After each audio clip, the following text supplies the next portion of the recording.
We need to be able to have conversations without feeling like we're going to say something that gets us thrown in jail because people happen to be offended.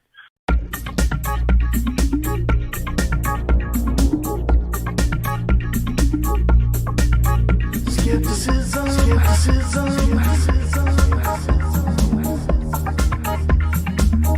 Do you know what you believe?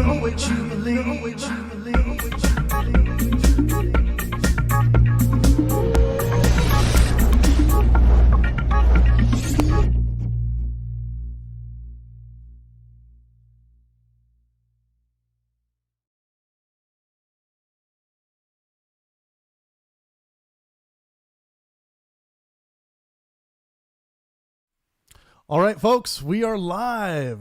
We're live with another Pangburn podcast. This is number 51. I'm really excited today to be joined by a guy I am quite the fan of. I really do enjoy his show. I think he's hilarious. I love how he trolls radicals, and I appreciate his blatant honesty. I'm going to welcome Mr. Jesse Lee Peterson. Welcome to the show. Hey, Travis, thanks for having me on. I appreciate it. Let's see what you got on your shirt there. Your daddy didn't leave you. He left your mama. You know how women make children feel that the father left them? I think some might. Instead of telling the children, your father didn't leave you, he left me because I was impossible to deal with and he didn't know how to deal with me. Interesting. So we'll get into that. I want to do a quick bio read from your website. Jesse Lee Peterson, and this is just from your website, Jesse Lee Peterson is the most courageous, outspoken critic of the so-called civil rights, in quotes, establishment and social justice movements today. Jesse grew up on a plantation in Alabama under Jim Crow. Interesting. He moved to Los Angeles at 18, worked for 20 years, and created a cleaning business. At 40, Jesse founded Bond, a nonprofit dedicated to rebuilding the family by rebuilding the man. And that's something I want to get into definitely today. He counsels men and women, young and old, dealing with emotions, relationships, and personal problems. He speaks in schools, universities, juvenile detention centers. There was one thing here.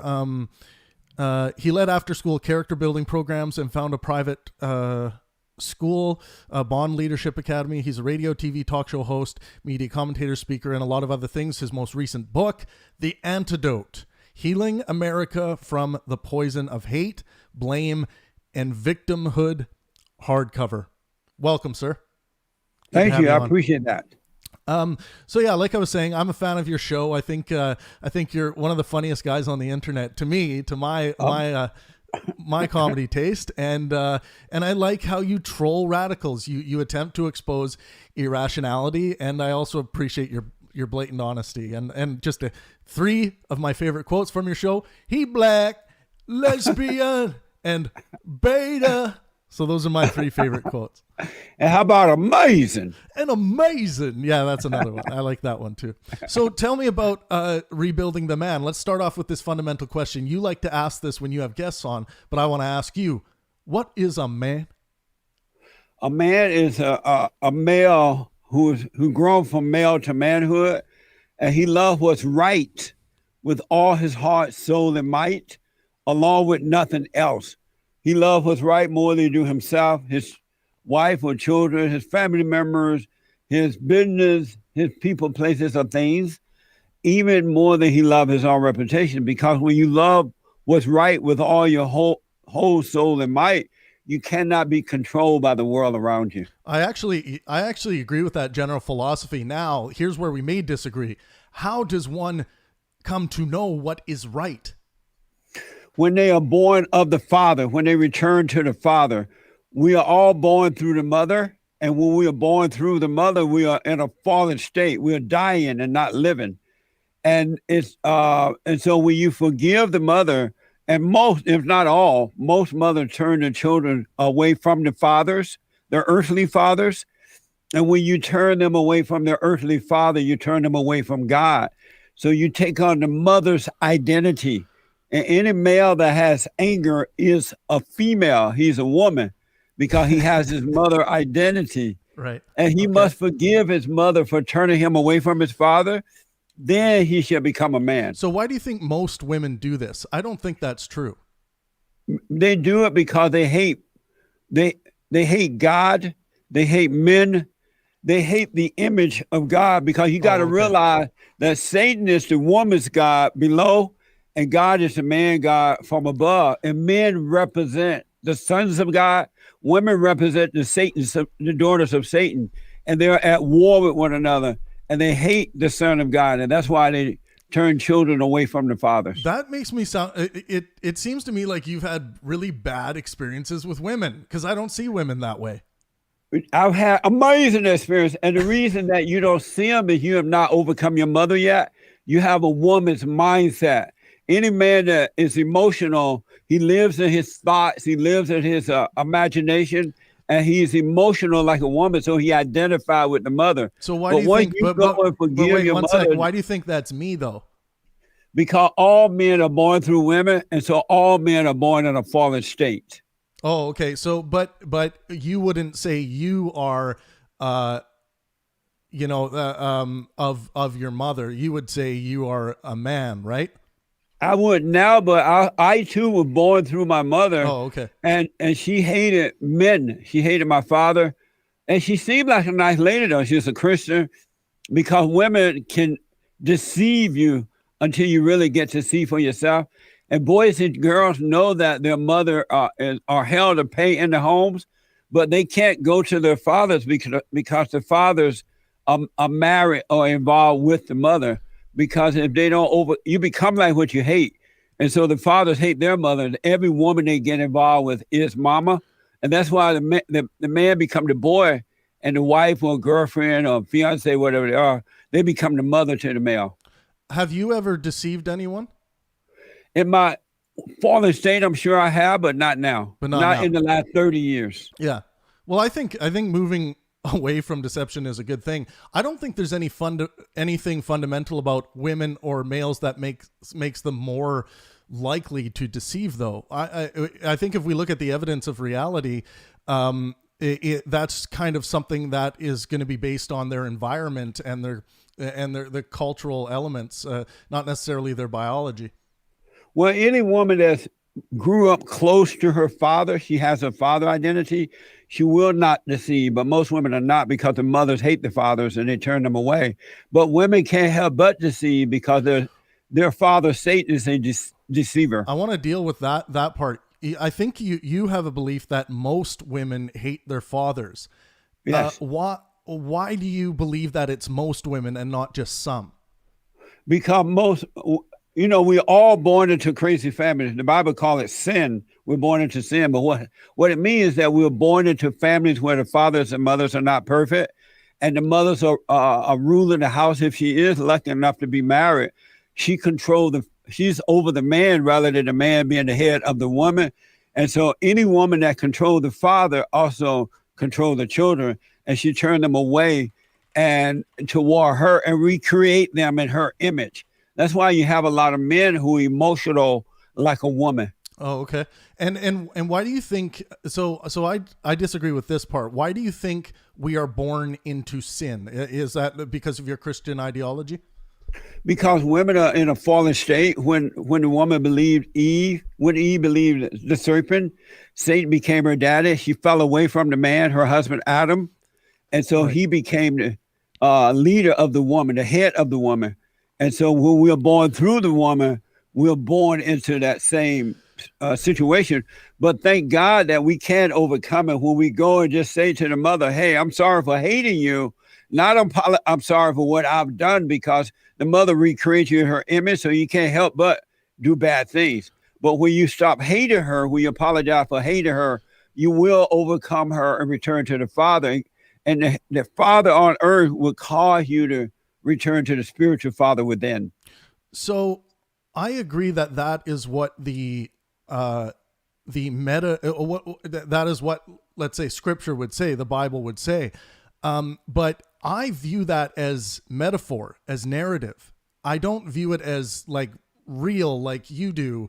Like I don't know if you've heard of Jordan Peterson, but he views it as the Bible as this, a gateway to this metaphorical truth belief in God, not in the reality sense, but you seem to still buy into this, what I would call a traditional idea of the Bible or of the Christian God, that this God actually exists in reality. I have a lot of respect for Jordan Peterson. I have interviewed him on my show. I have, but too. That's why Yeah. he can't handle anything. He can't handle the situation of life because he has not returned to his natural state of being. He has not returned to his father. So he too has the mindset, emotion of his mother. And that's why anytime a man becomes depressed, suicidal, insecure, angry, fear, doubt, worry, and on drugs, alcohol, and all that stuff, sex, they're doing it because they have the woman's identity. It's not normal for a man to think that way. So Jordan Peterson seemed to have not overcome his mother and returned to the father. So you said, you made an is claim there about woman's identity. So science, everything we know about science and brain disorders disagrees with what you said. Do you think the science is just wrong? Those who are saying that are wrong because our issue is a spiritual issue. We wrestle not against flesh and blood, but against good and evil, right and wrong. We wrestle against wickedness in high places, darkness of the devil. And that works through other people. And 99% of the time, it comes through the mother, through the woman.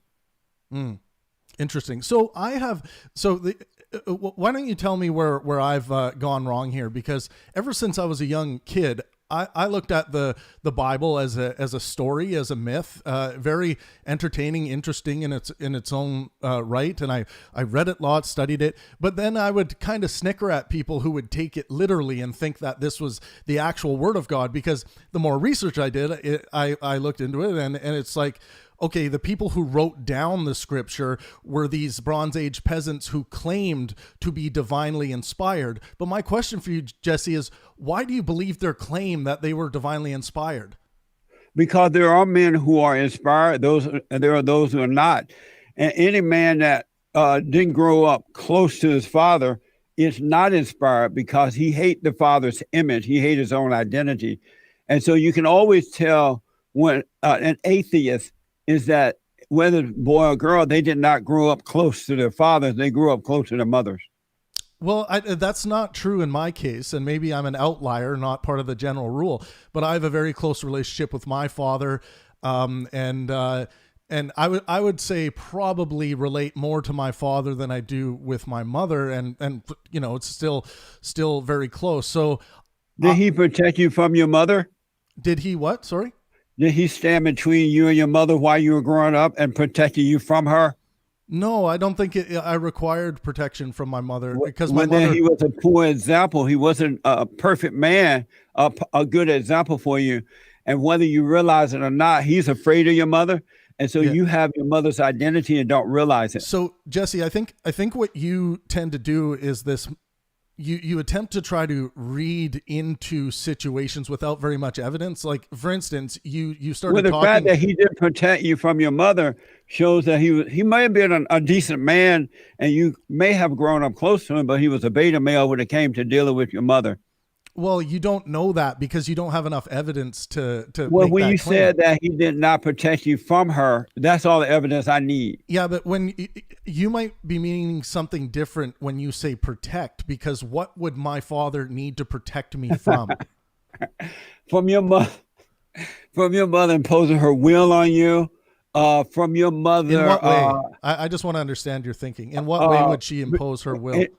An emotional way, or dumping all her troubles on you, or even attempting to discourage you about your father or turn you away from your father. So she didn't do any of that. Or when she was impatient, angry, or emotional, or whatever. Yeah, she didn't do any of that. Should have stood between her. Your mother was perfect? I wouldn't say anyone's perfect, and my mother is not perfect. What did your mother do that was wrong? What did she do that was wrong?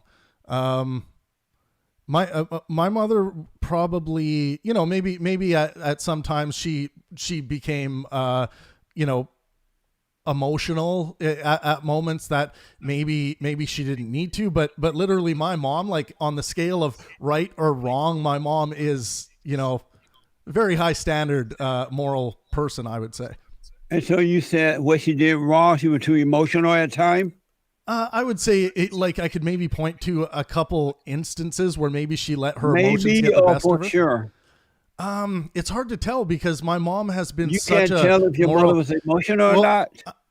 No, I what I'm saying is that this would have been so long ago. I'm not sure if that was my perception, seeing that as maybe being allowing her to let her emotions get to her. But it's hard for me to tell because it's so long ago, and I don't know if my perception was correct.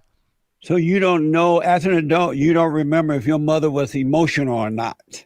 Well, if we're making a general statement about my mother, she wasn't. She So wasn't overly emotional. was she perfect? Pretty damn perfect. Yeah. And she did nothing wrong? I can't actually, and maybe this is a strange case, but for my mother, I did not perceive of her doing anything wrong. So she was perfect. Pretty damn close, I would say. Was she perfect? Sure. Yeah, I would say so. So because you can't be pretty damn close to perfect, you're either perfect or not. Well, I and think you're you saying would your say mother had no emotion, no issues, none at all. Well, let me tell you this: she's not a God believer. Well, no wonder. But I don't think I don't think that's a bad thing. Your though, mother Jesse. was hell to pay, man. I don't. Well, here's the thing, Jesse. I don't see that there is hell to pay for anything because when I asked you about the Bronze Age peasants writing down the Bible, you are making this leap, this logical leap to believe, or this faith-based belief that they had some kind of connection with their fathers or they were one with their father or whatever. But I don't see any evidence for that. Well, they were definitely one with God. That's the only way they can get to wisdom, because God only gives wisdom to those who he draw unto him. And the prophets of the Bible, they were close with the Father, and that's why they were able to put into words what they had discovered in their hearts. Okay, so they discovered it in their people hearts, who but don't believe, but how people do you who know? don't return to the Father lack wisdom.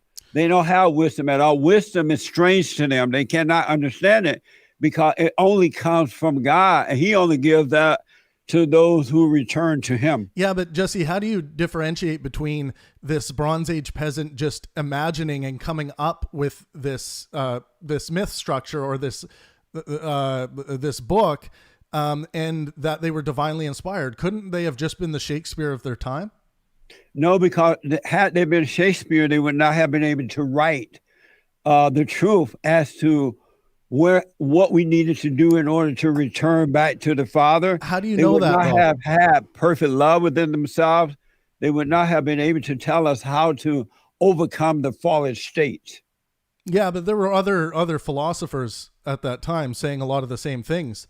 But these people were not philosophers; they were prophets. They were inspired by God. Well, they claim and not that. not by the intellect. They didn't. So they claim that, Jesse, but it hasn't been demonstrated that they were actually that. They did say, we are divinely inspired and these messages are coming from God.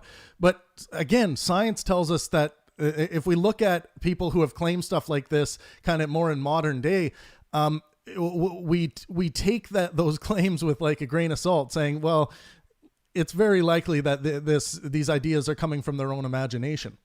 Only the blind would take the word of the scientists. Those who seek the kingdom of God in his right way, they will find it. But those who are of their father, the devil, will not find it because they will not look, because they believe the scientists. But you take the word of scientists every time you go to the hospital. And how's that? Well, medicine is based in the scientific method. But I don't take the word of the doctor. I give it I give it a chance. I have a wait and see attitude. If he said this medicine will work, I'll give it a try. If it works, it's amazing. If it doesn't, I would understand he didn't know what he was talking about, because most intellectual people have no common sense and they do not know what they're talking about. They are taking a risk.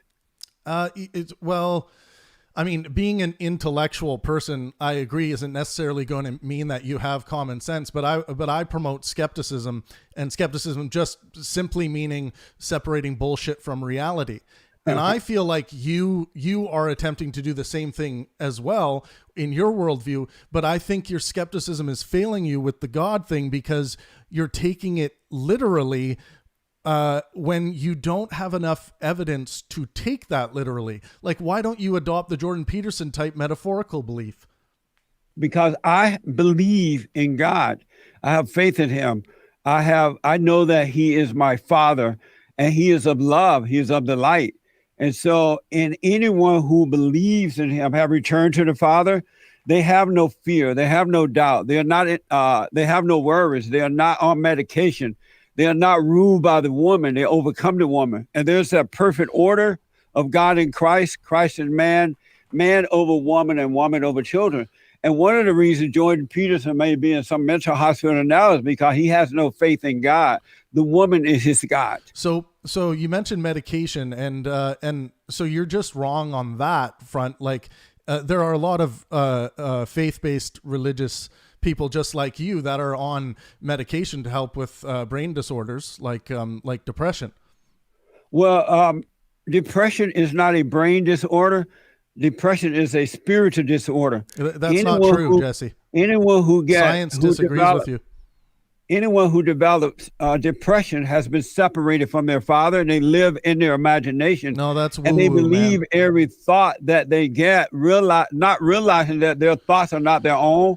They don't create thoughts. They are not from God. They're straight out of hell from Satan. So Jesse, if that was true, by believing a lie, because the thoughts make you think and feel, it makes you believe. Whatever you believe in controls you. And anyone believes their thoughts are controlled by darkness instead of by the light. That's why we should bring all thoughts into captivity, because there's no such thing as a true thought. It's a spiritual issue, not a physical one.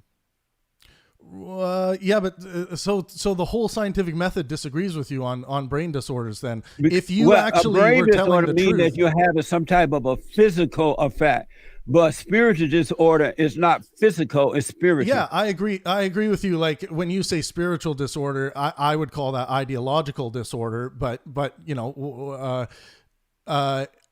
so you're not necessarily saying that when someone diagnoses someone with clinical depression, that you would say, like you would want doctors and medicine to take care of that. You wouldn't say all they need is spiritual enlightenment, or would you say that? There's nothing that a doctor can give you that will end depression. You have to overcome depression by overcoming anger, because it's a spiritual, and anyone who has anger is Satan is their daddy, right? And so the doctors can give you all the medication on this side of heaven, but if you don't go and forgive your mothers and return to your fathers, all the medication would do is dumb you down even worse, and now you can't deal with life at all. But that's not true. And if one day you decide that you're not going to take the medication, you would go and jump off a bridge, because you cannot handle the issues of life. Yeah, so doctors, people who understand medicine would disagree with you and say, actually, the actual physical properties that, say, an antidepressant can allow you for, can allow you to be in a state where you can start approaching better ways of living. But they're lying to you. You're in a coma-like state. You're not dealing with reality. You're not free. You're not controlled by drugs. You're not controlled by drugs, but you're not free of depression. If you don't have anger, once you overcome anger, you never have to worry about depression, suicidal thoughts, fear, doubt, worry, emotion, all that stuff disappear. I don't think so. I agree with you that anger is not necessary and it should be overcome, and people should try to get there. But people can suffer from clinical depression if they're not angry. No way. So science, I think the scientific community. But I wouldn't believe the science, because people with degrees are dumb. And the more degrees you have, the dumber you are. That's why I want people to know for themselves. Know thyself.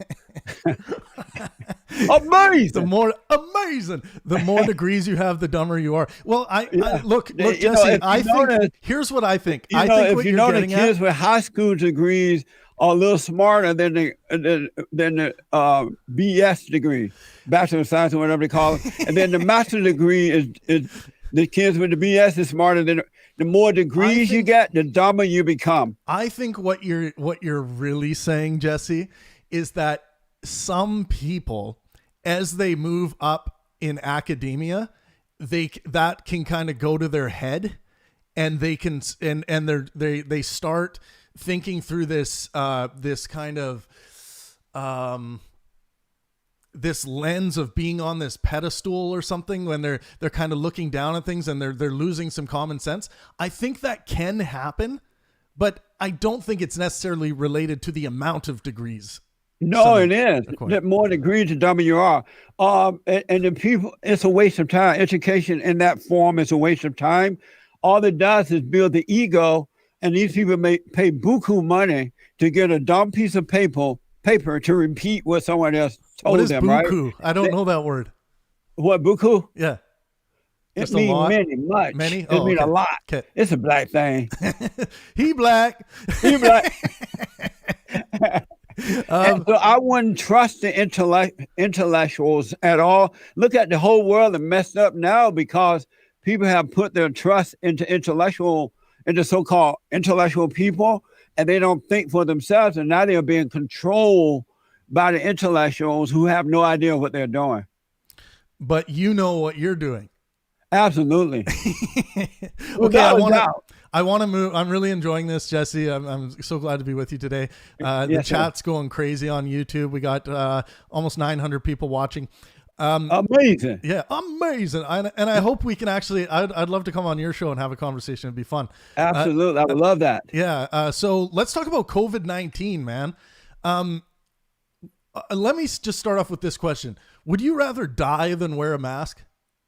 I would rather die than turn my life over to anyone, because the moment you do, you are dead. You're the walking dead. Anyone who allows themselves to be controlled by someone else is dead. You don't have your own life. And I believe that the Chinese virus is happening, but nothing like what they're pretending.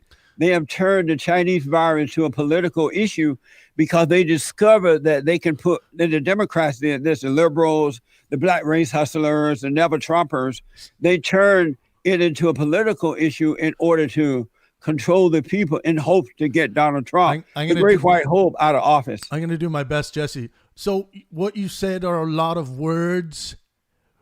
Would you rather die than wear a mask? I wouldn't rather die if the situation is necessary for me to wear a mask. Would you rather die than wear a mask? It depends on the situation, but if the situation is bad, I would rather wear a mask. If the situation is bad, I would rather wear a mask. I'm just doing, you do that to people on your show. Right? Absolutely. Yeah. If you had to give a yes or no answer, would you rather die than wear a mask? No. Okay. Yeah, I'm glad to hear that, because Jesse, I have to tell you, I'm watching social media and how people are making these claims. I would rather die than wear a mask or be told to wear a mask. I think that's dumb. Yeah, that is dumb. Yeah. Okay, now I want to take a complete rocket ship off to a different side of your brain, into the artistic, inspirational elements of your life. What do you do artistically in life? What did I do, Joel? I have to ask Joel. He black. You know who Joel is? I've seen him. I've seen him on your show, I think. Yeah.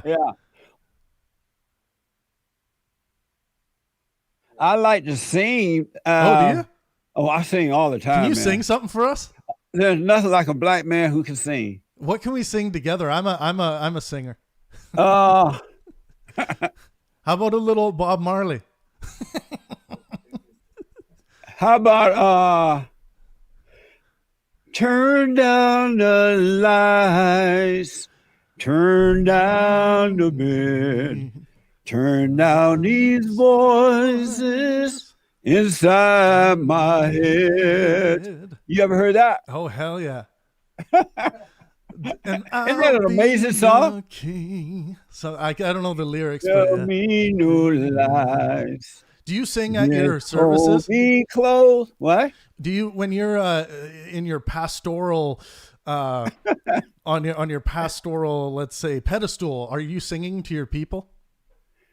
Sometimes I play around with songs, different songs, but I sing Christian songs to them most of the time. Yeah. But I'm not like, I don't, in our church service, I don't get up and just, we don't do the song and dance thing. Yeah. We have real fellowship at church. We don't do all that hooping and hollering and carrying on. But when I'm playing around, I like to sing. I like it. I do too. Yeah. I actually, Nice. I have my piano behind me, but I like to, it's something I think I relate to you on, where sometimes a song will come into your head and you'll mix in the lyrics of what you're talking about. I actually have that gear too. So I think it's something we're kind of similar on. Right on. Do you have perfect peace? Perfect pitch? Peace. Oh, perfect peace. Can you tell me what that is? Well, if you had it, you would know it.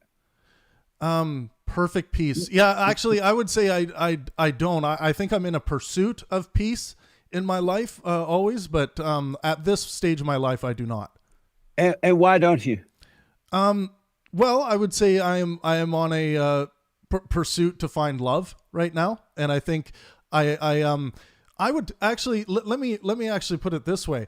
I would say a lot of my life, I think I've found peace in, but I haven't found someone that I want to share that with yet. Oh, when you say you're looking for love, you're trying to find love. Are you trying to find it in a woman? Well, I mean, love's a very difficult term for me. I don't know why, but I think I like the idea of being romantically and romantically connected to someone, as long as we're each our own individual person. I think a person has to find peace on their own, and they shouldn't be trying to find it in someone else. So when you said that you were trying to find love, what did you mean by that? Well, I mean, just the same way that you might find love in your partner, right? Women don't have love to give. So don't look, therefore, women don't have love. I disagree. Why you disagree? Because I've been in situations with women in my life, and I know love is this term. And look what they have done to you, though. They've been held to, just held to deal with. Hell no, man. Then why'd you with one of them? Well, I mean, I've been with many women in my time, more than I'm sure if I told you, it'd blow your mind. But I've been. You were a slut maker at one time. Are you a slut maker? So can you define what a slut maker is? Any man that have sex out of wedlock is a slut maker. Oh, I am. Any woman that has sex out of wedlock is a slut. Okay, by that definition. I am definitely a slut maker. 100%. I was a major slut maker one time, man. How many? How many notches, Jesse? I cannot count them. There are not enough numbers to. No, I don't know. Let's say many. I don't know in heaven. Interesting. So yeah. what about women marrying women, lesbians, or or men marrying men? What's wrong with that? First of all, there's no such thing as that. I know the children of Satan call it marriage, but it's not real. It's an illusion, and it's not love, and there's no peace in it. It's all fake. Okay, so you say it's not love, but I think your definition of love, if you take God out of it, would apply to like the same to a heterosexual relationship as it would to a homosexual relationship. But I think your God belief has you believing something different. What do you mean by that? I don't understand what you mean. Well, don't you think two men can be in love and have sex and get a legal union, and then if they want to, they even if they're Christian, they can be married under God? They can do all those things, but it's not love, and it's not under God. It's under Satan. But they would call it love.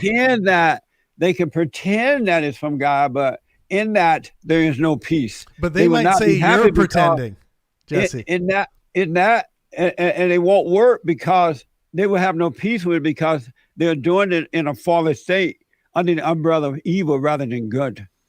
But they would say you're missing the the buck here and that you're make believing, because there's a lot of Christians out there that disagree. Of course, they would say that because evil disagree with good, just as good disagree with evil. Are you familiar with the no true Scotsman fallacy? No. So the no true Scotsman fallacy is when applied here is when, like, you would say those aren't true Christians who believe that two men can get married under God and be in love and like godly love. They would say that you're committing the no true Scotsman fallacy, because they would say they're as Christian as you are, or they might even commit the fallacy themselves and say that you're not a real Christian. Right. I'm sure they would, because evil disagree with good and good disagree with evil. Interesting. You call Trump the Great White Hope. How would you rate Trump's presidency? What do you got there? The Great White Hope. Tomorrow they will say Donald Trump rants and raves at the press. I'm not ranting and raving. I'm just telling you, you're dishonest people. The Great White Hope. The Donald, he did some good things while he was in office. He worked with North Korea. He made America a little bit greater. Do you agree with that? Absolutely. Yeah. He is amazing. And the reason that he's hated so much by the children of the lie is because he is a straight, white, conservative, Christian man of power, and who is putting the country first. And the last thing the children of the lie want you to be, and the worst thing that want you to be, and the worst thing that can happen to white people is to be a straight, white, conservative, Christian man of power and put the country first, put the people first. The children of the lie will go out of their way to destroy you. There is an element to what you're saying that I do agree with. That I think the swelling of radicalness, the swelling of Trump man bad, hashtag Trump derangement syndrome, all of these, for lack of a better term, pussies out there that just can't even see a picture of Donald Trump without losing their fucking mind over it. Right. And like even some very famous intellectuals that I look up to, one namely Sam Harris, just suffering from this deep Trump derangement syndrome that is having him tweet out and say things that are just completely irrational in one of the most rational minds I've ever seen. And I think hate does that to people. It does. They hate Donald Trump because he represents good. He is of God. And the power in him is working overtime to prevent them from turning our country into a socialist society. And they cannot handle that. If you were to turn to God, let's say you overcome your mother today and return to your father and love what's right with all your heart, soul, and might, they'll try to bring you out of town. Your family members, your friends, you will find out that they're really not friends. People already try to do that. Like Antifa comes after me and they send me death threats all the time. The Muslims, nice. the radical Muslims send me death threats all the time because I call out, radical terrorism and radical Muslim behavior. Yeah. Same as I call out the radical Christian behavior if it ever comes up. Speaking about radical behavior, this is a topic and issue I feel very strongly about. I think it is morally reprehensible, an element of moral bankruptcy to be circumcising little boys when they are born. Do you agree? I agree. It's not necessary. It should not be happening. It shouldn't be happening. It's evil. The boys don't need that anymore, So, yeah, I agree. But they're doing it because the fathers are too weak to stop the mothers from doing it. Right, because the father could stop their mothers from doing it. But don't you think that sometimes fathers make this decision that they think that it's right and they, But let me try and interpret what you're gonna say. I'll steel man you a little bit. You will say those are men. Those are not men. Those are men that are let's say those are men of their mother. Right, they're in the father's state. They still have the mother's identity. And remember, any man who has any iota of anger, one little top bit of anger, is a female. He's not a man. He's a woman. Because men are logical and women are illogical. So the man is supposed to bring her out of her illogical self into the real world of logic. And until a man overcome the woman, he's not able to do that. One other thing that's so weird. Have you ever heard of Black Lives Matter? Okay, I wanted to go there because I wanted to read you my declaration of ideological war against Black Lives Matter. All right. So I declared ideological war on Black Lives Matter this July 22nd. I was sick of seeing all of these fucking people dying of resisting police arrest and Black Lives Matter seems to be promoting this. So here's my declaration, and I want to get your take, what you think. And for those of you who don't know, you can read this at thewarofideas.org, and you'll find the article there. But I declare ideological war on Black Lives Matter. Black Lives Matter promotes racism and anti-scientific myths that distract from the actual cultural issues that lead to people having violent interactions with law enforcement. An example of one of these cultural issues is machismo. And here's a quote example. If I see my daughter get violently taken down by cops, they would have to shoot me as I would be fighting them off to defend her. End quote. I think, and then I go on to say, this line of thinking leads to death and intense blows to the current and future well-being of those involved. There are many more cultural examples than this. So I list some things. And here are my war terms for Black Lives Matter. Number one, Black Lives Matter must adopt a non-racist label and mission statement, such as Lives Matter. Number two, Black Lives Matter must create a culture in their organization that ridicules those that seek to judge people by the color of their skin, not the content of their character. Do you agree with me, Jesse, that they seem to promote that level of, I mean, you can call it what it is, racism? I absolutely agree. I love it, man. I love your declaration. I would add to it a little bit. I have two more points. Maybe it'll cover. Number three, okay. Black Lives Matter must make it clear that their organization is 100% against resisting police arrest. And then number four, Black Lives Matter must educate its members on race-based statistics, what they mean and don't mean. Here's a common quote. Way more black males are incarcerated in the United States. That's evidence of racism, end quote. This is logically absurd. You need evidence of racism to demonstrate racism. The misunderstanding of statistics and what they mean is instilling a false sense of racist alarmism in your members. And then I give them a term of defeat. And I say, if you are unable to adopt these war terms, you must close down your racist organization. I will be dedicating resources to make sure you address these terms in whatever way you see fit. The war will stop once you have satisfied my terms or accept your term of defeat. Jesse, do you join me in this war, ideological war against Black Lives Matter?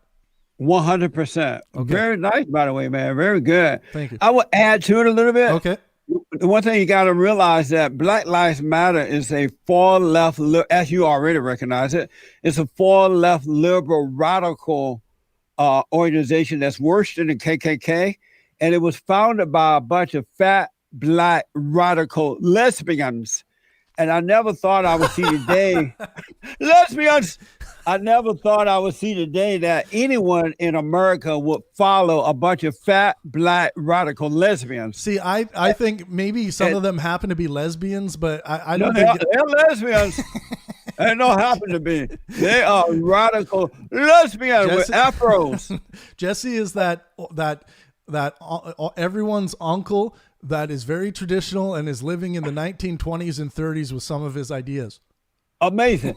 And I never thought that I would see the day when America, white people were afraid of black radical lesbians. They have the white people kissing their feet. They're knocking them out, walking down the road. They're robbing, stealing, and killing. They're tearing down statues and monuments and flags. And you know what the white people say? Oh, those little blacks. It's because of slavery. It's because of racism. It's not because of slavery. It's not because of Jim Crow. I grew up under the Jim Crow law. It's not because of white supremacists. It's not about white privilege. These people are pure evil. They had no good parents. They're losers. They're evil. And because they know that white people are afraid, they are able to blame white people and take their stuff away from the whites. There is no such thing as racism. No such thing. It has never been racism, sexism, homophobia, Islamophobia, Debbie Dadism, white supremacism, anti-Semitism. It's all made up. It's either right or wrong, good or evil. It's not about the physical at all. And these Black Lives Matter people are evil. They're communists, they're socialists, and they want to destroy America. So I tend to think about this differently. I think these isms do exist, but they're not something but they're not something that like, I think every human being, because of our evolutionary history, there's good survival reasons as to why this feature of racism exists, like seeing other races and noticing that they're different and being cautious towards things that are different. There's good survival purposes for that, because other beings that look different from you might have different diseases and things that they might bring to you, and I can understand why that evolutionary bug exists, or so I would call it. It's kind of a bug feature. Now it's a bug, I think. But I think people talk instead of allowing this stuff to emote out of us. If people had more self-control, and I think skepticism is the way to do this, that when these emotional knee-jerk reactions of racism, sexism, whatever ism you want to list come up, skepticism allows you to look at that emotional knee-jerk reaction and just notice it. You don't have to act on it. You don't have to do anything. I think you can just notice it and notice that this is part of the emergent properties of our mind. Well, if racism exists, why didn't it exist when I was growing up down in Alabama under the Jim Crow law? There was no such thing as racism. You have Black people got married.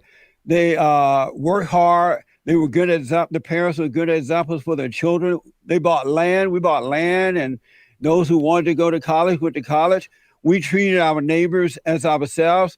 And those people who were part of the Jim Crow law, we knew it was the Democratic Party that did not want Blacks to be a part of it. So Blacks were Republicans at the time. So and there were white people who were Republicans as well. And Blacks and whites got along because they knew it was a spiritual issue. And this word racism didn't even exist when I was growing up. It's just a made up lie to control white people. Jesse, I think that's based on your experience, though, because a lot of other Black people experience Jim Crow differently. No, they lied to you. Yeah, but here's the thing: they're lying to you because white people are on the run. And just think about this: white people for the last 70 years have done everything the Blacks want, everything they've asked for. They wanted to integrate the schools. They did that. They want to integrate the community. They did that. They wanted affirmative action. They gave them that. They wanted to have sex with white women. They let them do that. They wanted to. There's nothing wrong with all those things, though, Jesse. There's nothing wrong with that. There's nothing wrong with I know, but racism. My point is, and now whites are letting them tear down America. America was founded by and just. But created it's not just by white Blacks people tearing down America. I see more whites doing that. Yeah, small Antifa folks are doing it too. But my point is, we have done everything that Blacks have asked us to do over 70 years, and they have only gotten worse instead of getting better. Well, it's due to the lack of character. It has nothing to do with race. I agree that there are some cultural bugs that exist within, pockets of Black communities, white communities, Asian communities all around the world that need most to be Blacks fit. Are screwed up. No, that's not true. Yeah, most Blacks hate God, they hate good, and they blame it on the white man because the white man has fear and he's on the run. And we're going to end up with South Africa and America where the Blacks are taking over, and they're going to end up taking the land from the whites just in the way that they've done in South Africa. That's why they're getting rid of the police force. They're taking away your rights to bear arms, and then they're going to take your land next. And they're working on that because white people don't have the courage to stand up and say no. Yeah, I think you needed your foil hat for that one. I don't think they're going to be taking your land, Jesse. They're already working on that now. Where? It's called reparations. Oh, well, Yeah, but they're not going to come out of nowhere and take your land, and they're not going to They're take your already guns. doing it. I saw a report the other day, and I believe it's on Tucker Carlson, where some black guy and some other blacks have seen houses for sale, and they were empty homes. They're gone and occupied those homes and taken, because they know once they move in, all they have to do is cry racism and white privilege, and the white people are not going to do anything about it. It's already happening, buddy. You better wake up and smell the coffee. Hey, I'm up in Canada. I'm just watching the show, man. Well, you better stay there, because down here in America, what part of Canada are you from? I'm in British Columbia. I originally grew up Nick, in the mountains of British Columbia. Really? Yeah. Well, you better stay. Is it say any black people up there? Yeah. We do have some. Not a lot of black people, but well, keep it that way. For fuck's sakes. Hey, otherwise, you know what, they're Jesse? Change your land. Jesse, this is my producer, Nick. Yeah. He's my radio producer. What's up, Nick? And he's from Canada. Tell them what part. Where are of you Canada. from? I grew up in Toronto, Scarborough. Oh, okay. You grew up in Toronto. Yeah. I grew up in. I've been all over though, like Mississauga, like. Yeah, I grew up in the Kootenay region of British Columbia, which is basically in the mountains in the wilderness. But now I live in Vancouver. So. Right on. Does he look like a Mexican or a Canadian? He looks purebred Canadian, man. And did you know he's an ankle baby? What's that? An ankle baby is when your mama get pregnant in another country and walk across the border and drop you in America.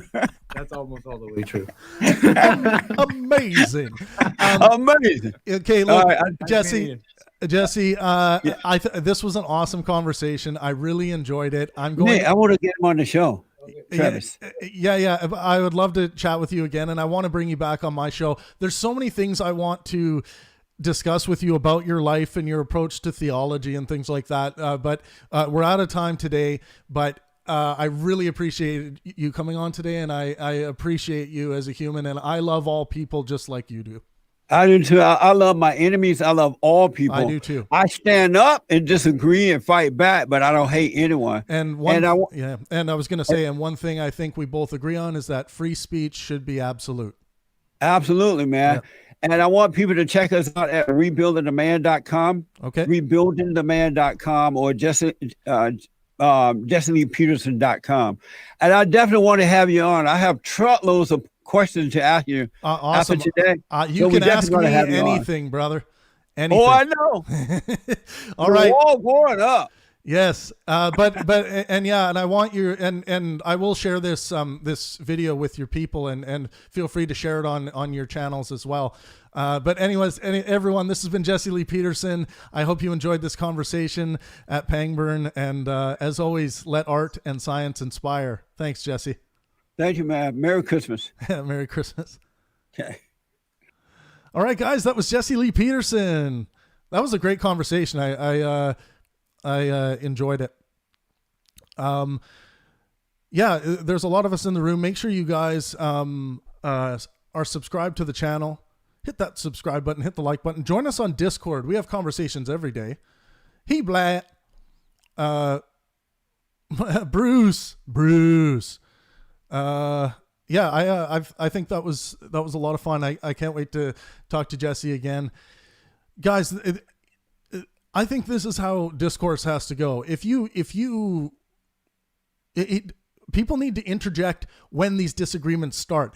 I hate the idea of the formal debate format where people sit back, they say their piece, and then the next person comes in and says their piece. I think that's crap. Intellectual discourse is the way to go. Yeah, I really enjoyed this conversation with Jesse. Check out my declaration of war against Black Lives Matter, thewarofideas.org. Make sure you guys sign up on that site. It's free. Yeah, this has been the Pangburn Podcast, as usual, and let art and science inspire.